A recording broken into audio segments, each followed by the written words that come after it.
तो जी है नमस्कार दोस्तों, आप लोग देख रहे हैं बीडी भोजपुरी। और आप सभी को बता दूं, भोजपुरी के सुपरस्टार थे साहिलाल यादव जी का 15 तारीख। तो जी हाँ, इसी 15 अगस्त यानी 15 तारीख कल जो इंडिपेंडेंस डे हमारा होगा, स्वतंत्रता दिवस, उसी दिन थे साहिलाल का पहला बोलबम के बाद एल्बम सॉन्ग रिलीज होने जा रहा है ग्लोबल म्यूजिक जंक्शन से। जी हाँ, ग्लोबल म्यूजिक जंक्शन से पहला एल्बम सॉन्ग बोलबम के बाद रिलीज होने जा रहा है।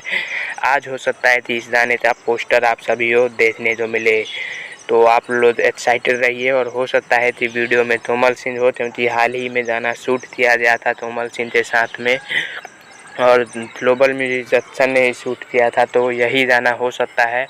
तो आप सब एक्साइटमेंट बनाते रहते, और बताया जा रहा है कि वीडियो बड़े लेवल पर शूट किया गया है, तो आप लोग एक्साइटेड भी रहें।